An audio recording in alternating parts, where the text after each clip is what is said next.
Oke, halo guys. Ketemu lagi sama saya Kurnia Bijaksana di Evolution Trading Indonesia. Oke, di sini saya udah siapin analisa untuk Bitcoin, Ethereum, dan XRP ya. Saya udah siapin di sini ada monthly time frame untuk Bitcoin.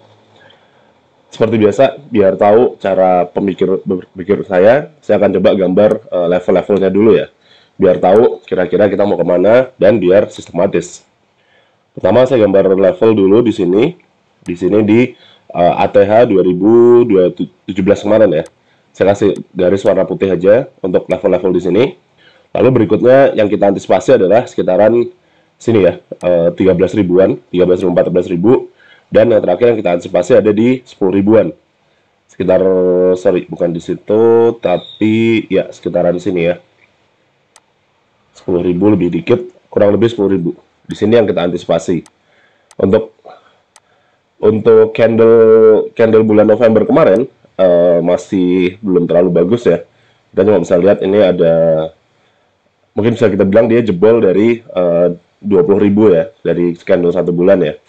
Dan mungkin akan ke bawah lagi. Terus emang diproyeksikannya berarti kalau nggak ke 13 ribu ke 10 ribu atau ke 9 ribuan ini ya, sekitaran sini. Tapi kalau kita lihat lagi di time frame 1 minggu, tapi sebelum itu kita mungkin sedikit kasih lihat dulu kalau ada upside target bakal kemana. Saya rasa upside targetnya di sekitaran zona 30.000 35.000 ya di sini. Karena ini ada support yang jebol. So kalau misalkan nanti tiba-tiba ada kenaikan, kita bisa ekspektasikan sampai sini. Oke, kita coba ke 1 minggu dulu. Nah, 1 minggu sebenarnya overall minggu kemarin bagus ya. Ini saya bikin video ini 1 jam 40 menitan sebelum weekly closing. Dan ini sebenarnya overall bagus. Tapi jangan terlalu ekspektasikan kenaikan yang besar dulu. Karena kalau misalkan kita gambarin di sini, sebenarnya dia membentuk apa nih, triangle atau wedge atau segala macamnya lah. Pola seperti ini ya. Gitu. Mungkin bisa ada kenaikan sampai 3 garis ini atau ya 20 ribuan ini. ATH 2017 yang mana pas dengan support yang jebol tadi yang saya gambar yang kita lihat di time frame 1 bulan. Dan di sini juga sebenarnya ini agak kurang bagus kalau kita lihat menggunakan EMA 200 dan EMA 50. Yang warna kuning EMA 50, yang warna putih EMA 200. Saya karena ini karena ini exchange-nya Binance, datanya belum terlalu lengkap ya, sampai 2000 di atas, di bawah 2017 dia nggak ada. Saya akan coba pindahin pakai data yang lain. Yang paling tua itu kalau nggak salah Bitstamp. Kita lihat dulu ya, kira-kira menggunakan indikator ini kita ada di mana sekarang. Nah, teman-teman bisa lihat bahwasannya dari pertama kali Bitcoin ada yang namanya dead cross di time frame 1 minggu itu belum pernah terjadi di minimal di pasar Bitstamp ini ya. Ya kan? Nah, dan ini kalau misalkan ada kejadian, gimana caranya biar dia kejadian dengan si harga tetap di bawah sini gitu. Kalau dia naik ke atas mungkin dia nggak jadi kejadian. Kalau kejadian kita mungkin bisa mengalami periode bearish yang lama banget gitu. Kalau nggak bearish mungkin sideways, mungkin kayak gini ya. Gini agak lama gitu. Ya, for better or worse kita harus mempersiapkan hal itu gitu. Kalau ini kejadian, ini dead cross, gitu. Tapi bisa juga nggak bearish, tapi sideways, maksudnya habis cross gini, terus nge-cross lagi bisa juga. Tapi ini tetap akan memakan waktu yang lama, gitu.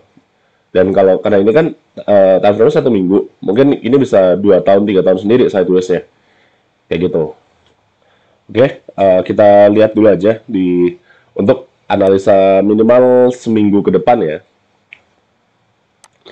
Karena ini sudah di time frame 1 minggu kayak gitu, saya akan lihat di time frame 1 harinya. Dan di sini sebenarnya kemungkinan untuk bullish-nya cukup ada. Mungkin seperti yang pernah saya bahas di channel Telegram Evolution Trading Indonesia. Ini adalah candle inside bar yang harus ditembus Bitcoin untuk menuju ke atas lagi. Ini saya kasih warna biru muda aja.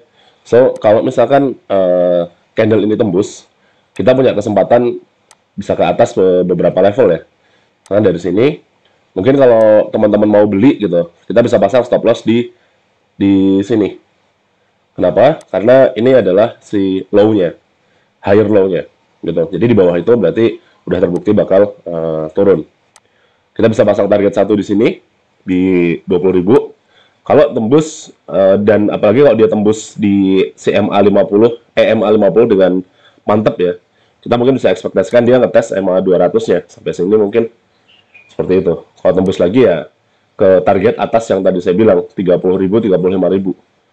Sebenarnya untuk sekarang trading plan seperti ini masih cukup oke. Bisa dicoba, not financial advice. Nah, jadi dengan catatan kita lepas dari 20.000 dan atau si pola segitiga atau falling wedge ini dulu ya. Kalau misalkan ini turun namanya running wedge, tapi kalau dia balik naik ya namanya falling wedge. Kalau falling wedge ini jebol, sebenarnya kita ada kemungkinan dia sampai sini ya 30.000. Ya kurang lebih beda-beda dikit kalau di skala time frame 1 bulan 1 minggu dengan yang tadi saya bilang 35 ribuan tadi. Seperti itu. Coba kita lihat di 4 jamnya kayak gimana. Oke, di 4 jamnya dia sudah break dari EMA 50 ya. Berarti sudah cukup bullish. Tinggal pertanyaan nanti bisa break dari EMA 200 dan bisa nge-cross nggak gitu. Oke. Sebenarnya struktur bullish sudah cukup kelihatan ya. Di sini ada support kesentuh, support kesentuh, support kesentuh, lalu dia naik. So di sini ngebentuk yang namanya higher low gitu. Jadi mungkin kita bisa bikin garis trend di sini kayak gini, dan selama ini belum dijebol kita bisa melakukan posisi pembelian atau long yang berkala kayak gitu. Oke, mudah-mudahan bisa bullish lah minggu ini ya. Berikutnya ETH monthly sama saya akan bikin dulu garisnya di awal yang mana yang akan saya jadikan acuan. Yang pertama tentu saja di ATH 2017 sama kayak BTC. Yang kedua adalah di sini. Sebenarnya kalau teman-teman lihat si candle ini, si inside bar yang warna biru yang kecil ini mau saya jadikan zona. Jadi itu adalah mungkin zona saya melakukan pemborongan ya untuk ETH di sini. Jadi antara berapa tuh 400 sampai 670-an ke situ. Kalau misalkan dia turun. Cuman kalau sekarang kalau kita lihat ini ada inside bar. Secara teori mungkin dia bisa ngetes dulu mother candle-nya. Untuk jangka menengah mungkin sampai sini dia bisa tercapai ya. Dan mungkin kalau misalkan momentum bullish-nya kuat kayak Bitcoin tadi, dia bisa mencapai sini 2600-an itu. Kita coba ke 1 minggunya. Ini juga bagus, tapi kita perlu catat dulu, yang pastikan dulu dia tembus dari pola ini. Ini sama kayak Bitcoin sebenarnya. Pastikan dulu tembus ini, si garis putih ini, baru kita bisa berharap ETH ke 2000, 2600 dan seterusnya. Gitu. Tapi kalau di 1 hari dan 4 jam, seharusnya sudah mulai enak ya untuk ETH ya. Sama kayak BTC, dia udah mulai membentuk yang namanya higher low. Kita tinggal tunggu dia bisa tembus si EMA 50-nya nggak nih, gitu. Kalau bisa tembus, ya oke, good. Mungkin menuju berikutnya ke EMA 200-nya. Kita lihat di 4 jam. Ini cukup moment of truth menurut saya. Tapi sebenarnya sudah bagus sih ya. Sama, kita bisa juga gambar trend line. Selama ini nggak ditembus, aman. Gitu aja. Selama itu nggak ditembus. Seperti itu. Mungkin bisa naik, bisa turun, atau bisa ngetes trend line-nya lagi, atau gimana. Seperti itu. Dan kalau misalkan ini masih bertahan terus, ya kita bisa lihat dia mungkin nge-cross si EMA 50 dan EMA 200-nya nge-cross dan jadi golden cross, bisa membawa ETH ke atas lagi. Mungkin 1.500-an sampai 2.000-an gitu ya. Oke, jadi selama trend line ini nggak ditembus, sama kayak BTC juga, kita bisa mungkin mencari, kalau untuk yang mau day trading, mencari posisi long, atau untuk yang mau spot trading ya, cari pembelian di situ, gitu. Sekarang saya punya XRP. XRP sebenarnya saya menunggu kesempatan untuk beli di sini di 0,1 atau mungkin di sini ya, di sekitaran sini. Ya masih 0,1-an juga. Jadi ini kita kotakin dulu. Ini. Nah, cuman kalau misalkan kita lihat di 1 minggu, oke, XRP ini kalau kita tarik trendline dari atas seperti ini. Nah, kita tinggal tunggu sih waktunya dia nge-break ini. Kalau break, kalau enggak ya udah. Berarti kita masih nunggu di bawah lagi. Tapi kalau ini udah break, kita bisa naik terus sih sampai mungkin minimal sampai 1,5-an gitu. Kalau ini break, tapi kayaknya masih lama. Tapi kita coba dulu strukturnya di time frame 1 hari. Oke, yang sedikit mengkhawatirkan bagi XRP adalah kayaknya tertahan di MA50 ya. Kayaknya tertahan dan kemungkinan mau turun lagi. Berarti kalau begitu saya coba tandain dulu daerah sini di sini.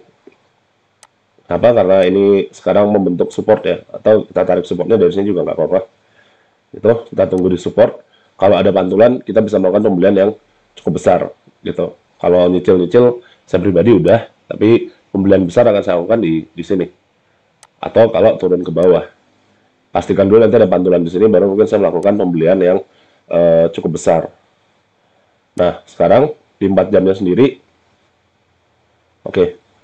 Kalau dilihat sebenarnya kalau kita mau samain dengan BTC dan ETH ya, di sini sih XRP kelihatannya mau break. Cuman kita belum tahu ya, kita tunggu dulu. Atau kita sebenarnya bisa juga bikin seperti ini. Ini triangle ya. XRP sebenarnya sekarang sedang mengalami triangle. Sabar dulu, karena kalau misalkan kita beli sekarang pun, naiknya kecil pasti. Kita tunggu break ke atas dulu. Cuman untuk sekarang, kalau misalkan bentuknya kayak gini, ada kecenderungan dia turun, ya mungkin turun sampai bawah, kita tunggu di bawah, gitu ya. Oke. Itu tadi pembahasan buat BTC, ETH, dan XRP. Terima kasih telah menonton, dan jangan lupa untuk subscribe channel Evolution Trading Indonesia, beserta channel Telegram ya.